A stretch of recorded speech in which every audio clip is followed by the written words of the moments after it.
प्रेम से बोली छठी माता की जय, सूर्य भगवान की जय।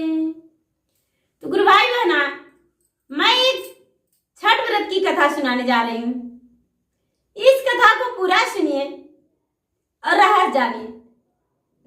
आधी नहीं, आधी सुनने में भगवान सूर्य देव का अपमान होती है और पूरा सुनने में भगवान सूर्य देव छठी माता मन की मन्नतें पूरी करते हैं, हर इच्छा पूरी करते हैं। जिनका संतान नहीं है उनका संतान देते हैं, जिनका पुत्र नहीं है उनका पुत्र देते हैं, जिनका धन नहीं है उनका धन देते हैं, हर सुख शांति देते हैं। तो चलिए कथा की ओर चलते हैं। गुरु भाई बहना, एक राजा थे और उनकी 6 रानी थी। लेकिन गुरु भाई बहना, राजा साहब का एक भी संतान नहीं था, एक भी संतान नहीं था। राजा साहब निसंतान थे। राजा साहब को कोई देखना भी पसंद नहीं करते थे। गुरु भाई बहना, राजा साहब को सब कोई कहते थे कि राजा कुकर्मी राजा है। ये राजा जो है, राजा कोई पुण्य नहीं करते हैं और ना ही कोई व्रत करते हैं।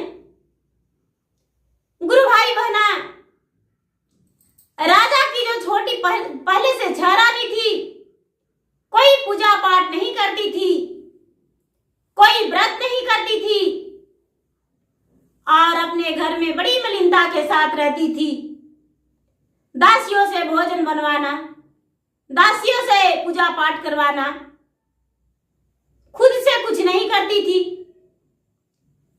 राजा साहब को प्रजा बोले, राजा साहब आपका तो पहले से 6 रानी है, लेकिन आप एक विवाह और कीजिए, हो सकता है आपका पुत्र हो जाए। गुरु भाई बहना, जब ऐसा बात लोग बोले तो राजा चिंतित होकर कहने लगे कि नहीं, मैं तो 6 विवाह कर चुका हूं, लेकिन मुझे पुत्र नहीं हुआ और अब 7वां में क्या हो जाएगा क्या पता। गुरु भाई बहना, जब सारे लोग जिद करने लगे तो राजा करने को लिए शादी तैयार हो गए, शादी करने को लिए तैयार हो गए और बोले कि तो ठीक है, हम विवाह करने को लिए तैयार हैं। और 7वां विवाह राजा साहब कर लिए। जब 7वां विवाह कर लिए और 7वीं रानी आई, वो भी एक राजा की पुत्री थी और भगवान सूर्य देव का परम भक्त थी। सूर्य देव का प्रतिदिन चरण धोती थी, उनका चरण धोकर अपने घर में पूरा छिड़काव करती थी और चरण धोकर अपना शरीर पे छिड़काव करती थी। जब विवाह हुआ और राजा की पत्नी बनकर आई तो घर में देखती है कि प्रतिदिन नहीं झाड़ू लगता और नहीं तो लीपा पोती होता है, नहीं धुआता है घर जल्दी। बड़े मलिनता के साथ सब रहते हैं।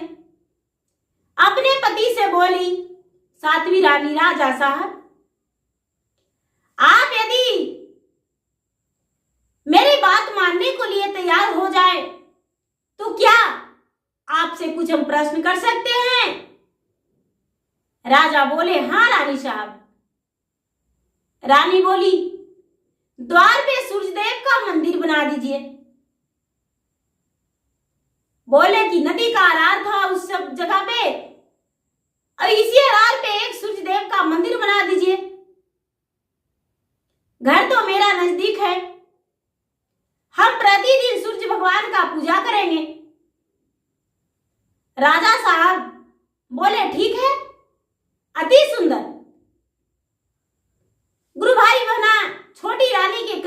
अनुसार राजा मंदिर बनवाने का तैयारी कर दिए और मंदिर बनने लगा। जब मंदिर बनने लगा तो मंदिर तैयार हो गया और मंदिर के उद्घाटन के लिए राजा साहब यज्ञ करवाए और यज्ञ में सब देवी देवताओं का आवाहन की रानी राजा महाराजा का सबका निमंत्रण करके भोज भंडारा करके और मंदिर में पूजा करने लगी।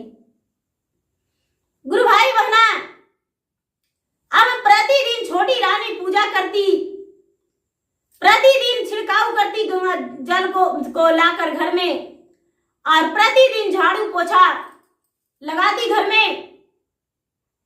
उसके बाद जब कुछ समय बीता तो कार्तिक मास का व्रत आया। कार्तिक मास का व्रत आया तो अपने पति से बोली, हे पति देव जी, हम भी व्रत करेंगे, क्या आप मुझे व्रत करने देंगे? बोले, हाँ, क्यों नहीं व्रत कर सकती हो, व्रत करो, क्या दिक्कत है? मेरे घर में क्या कमी है जो तू व्रत नहीं करेगी? व्रत करो।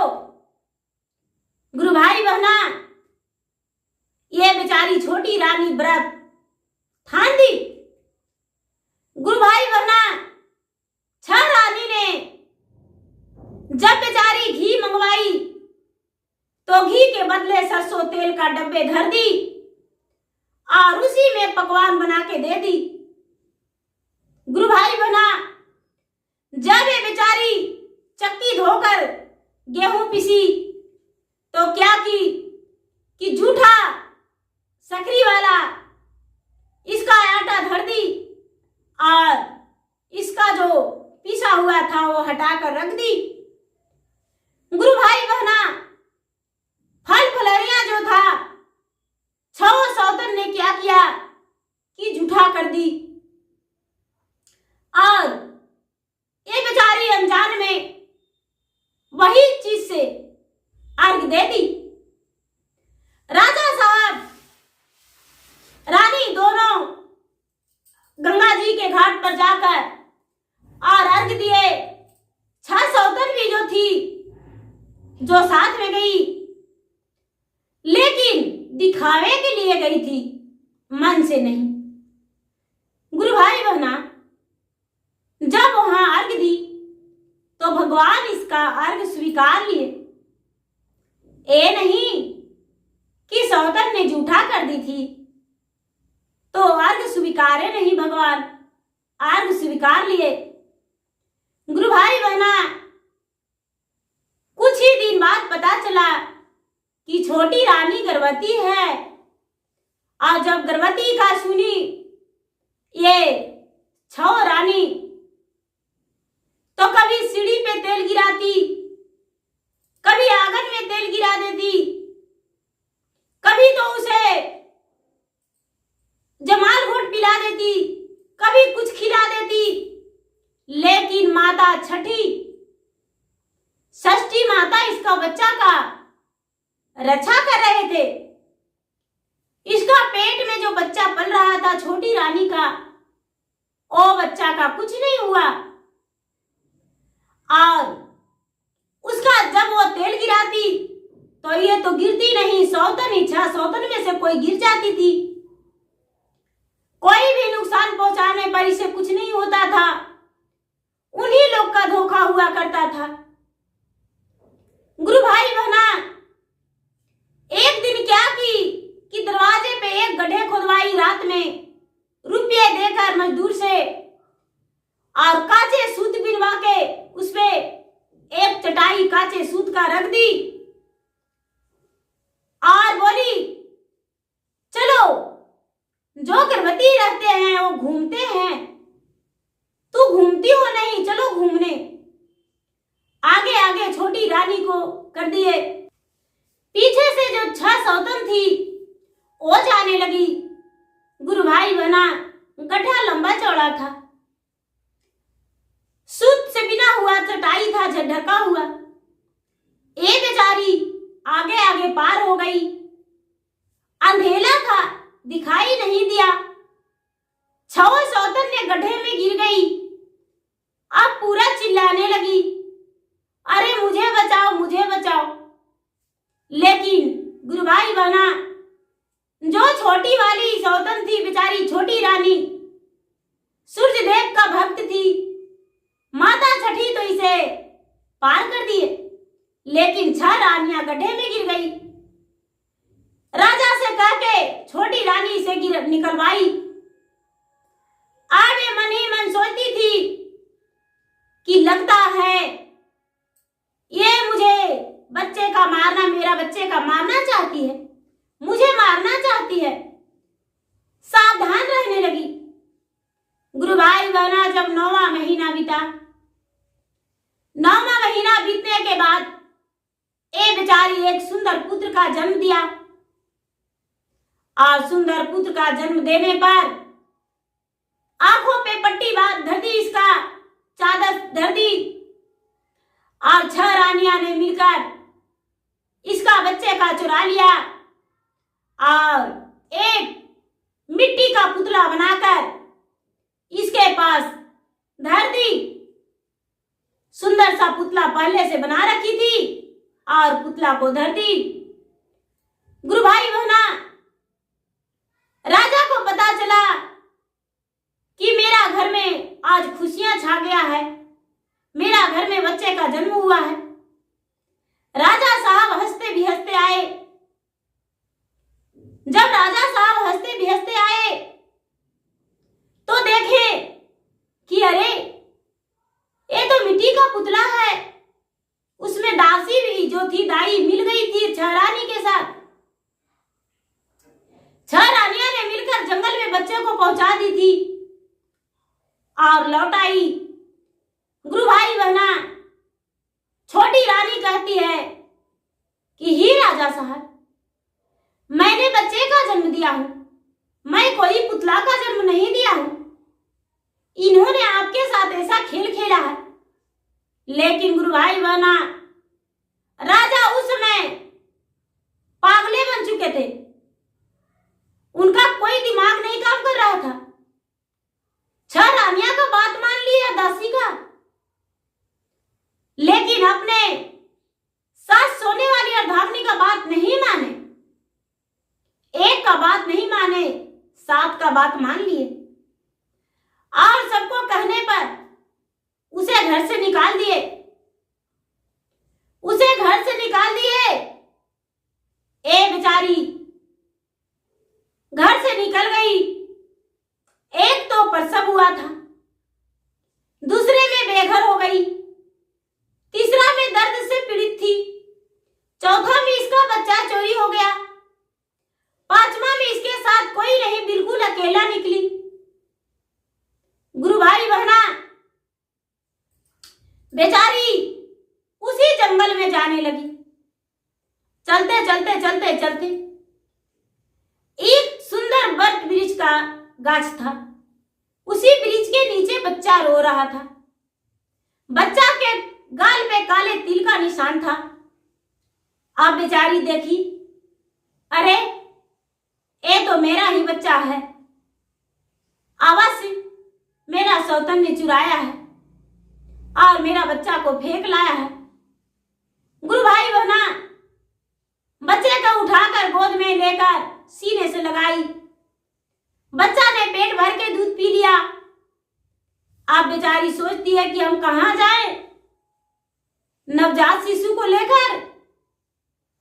गुरु भाई बहना, बेचारी चुपचाप वहां से चलने लगी। चलते चलते चलते चलते चलते चलते एक ऋषि मुनि का आश्रम था। उसी आश्रम में पहुंची और आश्रम में पहुंचकर ऋषि मुनि के बोली, बाबा मैं दुखी हूं, क्या आप मुझे इस आश्रम में जगह देंगे रहने के लिए? ऋषि मुनि बोले, पुत्री अवश्य रह सकती हो, मेरा धर्म है लोगों का रक्षा करना। गुरु भाई बहना उसी आश्रम में लकड़ी तोड़कर लाती थी और ऋषि मुनि को भोजन बनाती थी और आश्रम में रहने लगी। धीरे धीरे ये बच्चा बड़ा हो गया। अब ऋषि मुनि से कहने लगी, बाबा मैं तो प्रतिदिन भगवान सूर्य देव का पूजा करते थे, फिर भी मुझे कष्ट इतना कैसे हुआ? ऋषि मुनि कहने लगे, पुत्री तू नहीं जानती हो, ये भगवान का लीला है। भगवान ने अपने लीला रचा दिए हैं, कितना तुम सहती हो। अब तुम्हारा दुख दूर हो गया, अब तेरा सुख का समय आ गया है। तू व्रत करो और व्रत करके भगवान का आह्वान करो, तेरा दुख दूर हो जाएगा। बेचारी रानी, उसका जो पुत्र था लकड़ी तोड़कर बाजार में बेचता था और बाजार में बेचकर और उसी से खाता था और 2 पैसे बचाता था। माँ के लिए छठ में सारा सामग्री ले आया और माँ से व्रत करवाया। माँ अर्घ दी और माँ जो थी रानी, बेचारी छोटी रानी, दुखी रानी, भगवान से प्रार्थना करके बोली, हे भगवान, हे सूर्य देव, जितना आप दुखों का पहाड़ मेरे सिर पे तोड़ दिए, सारा दुख का मैंने सहा, लेकिन मेरा पुत्र का कहाँ स्थायी जगह मिलेगा वो आप दिला दीजिए।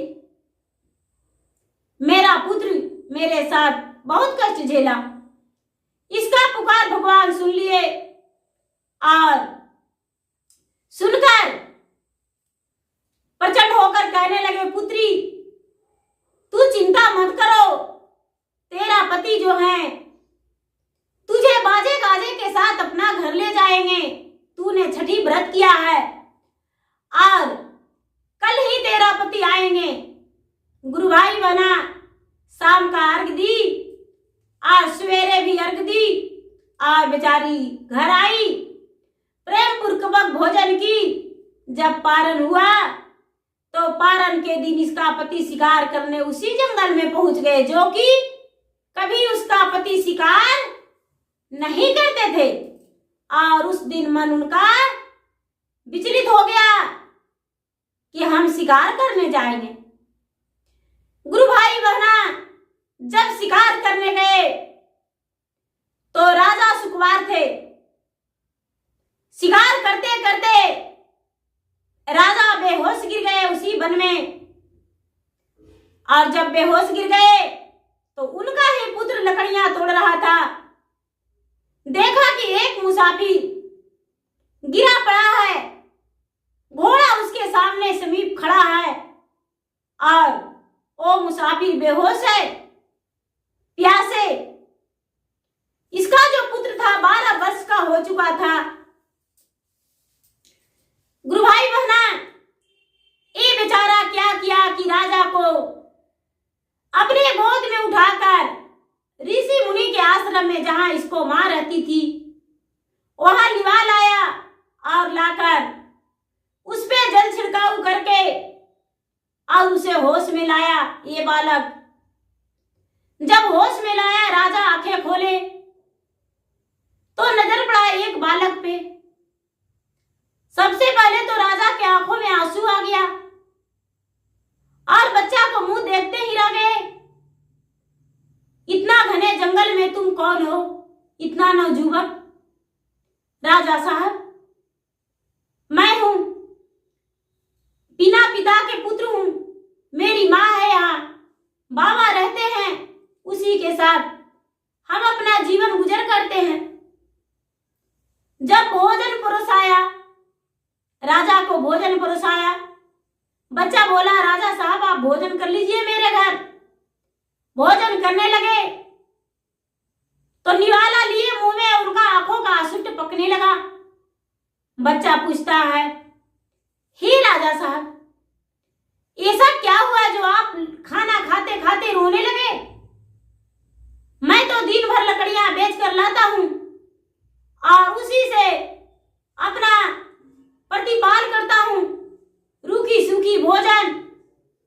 क्या आपको पसंद नहीं?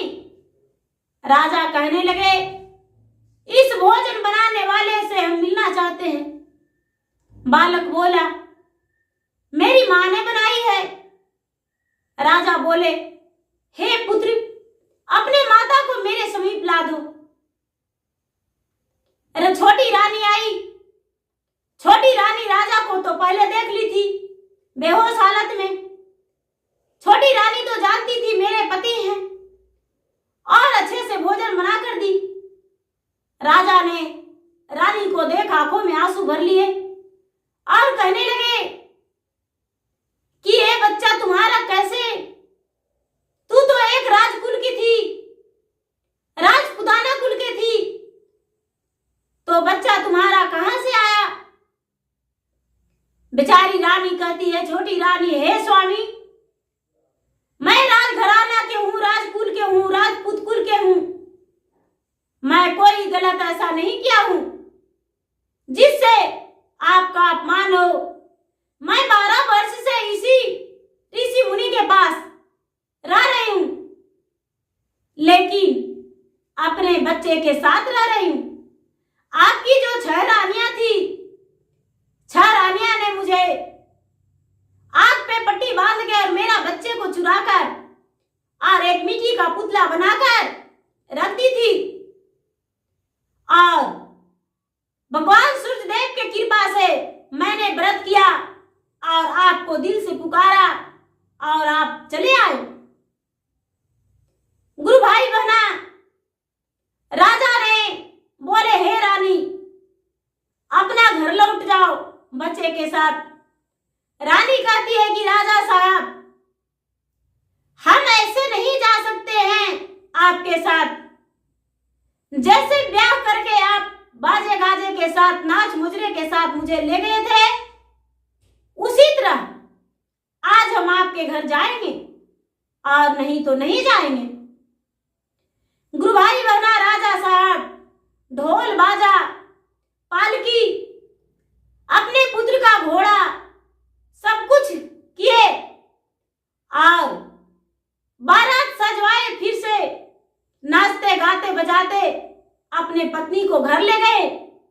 और जब अपने पत्नी को घर ले गए तो 6 रानियां जो थी उनका तो जाल निकलने लगा कि अरे, इसका पुत्र तो लगता है मिल गया था और ये भी घर आ गई। गुरु भाई बहना, जब राजा अपने रानी और पुत्र के साथ गए तो दासी से बोले, उसका दाई से बुलाए और पूछे, बताओ किसके कहने से तूने बच्चा मेरा चुराया था और भीगा था?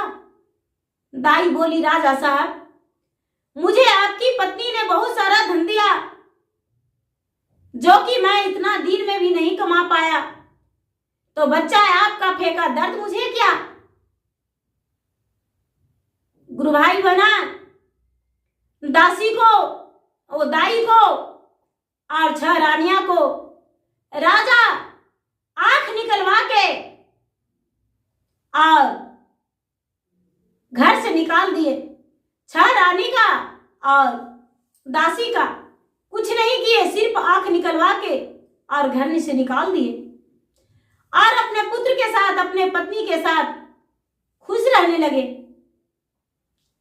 तो गुरु भाई बहना, कभी भी किसी का बच्चा हो, कभी उसके साथ गलत नहीं करना चाहिए, अत्याचारी नहीं करना चाहिए। माँ का दया होना चाहिए, माँ का निर्दया नहीं। सौतेली माँ अपना माँ क्या, माँ तो माँ होती है। हम लोग माँ दुर्गा का पूजा करते हैं, माँ छठी का पूजा करते हैं, माँ काली का और पार्वती का पूजा करते हैं, लेकिन माँ जो है हम लोग पर दया बरसाते हैं। ये नहीं कि हमें सीधे जीते जी मार देते हैं। तो गुरु भाई बहना, मेरा वीडियो अच्छा लगे तो इसे लाइक कीजिए, शेयर कीजिए, सब्सक्राइब कीजिए। कमेंट बॉक्स में हर हर महादेव, जय छठी मैया, जय सूर्य भगवान आवाज लिखे या अपना दुख भी कमेंट बॉक्स में लिखकर भेज सकते हैं और भगवान से आपके लिए अवश्य दया मांगेंगे, विनती करेंगे, जो कि आपका श्रद्धा भक्ति पूरा हो। और मैं इंस्टाग्राम पे भी हूँ, मैं फेसबुक पे भी हूँ। मेरा फेसबुक पे फॉलो कीजिए, लाइक कीजिए, शेयर कीजिए। धन्यवाद। जय छठी माता, जय सूर्य भगवान।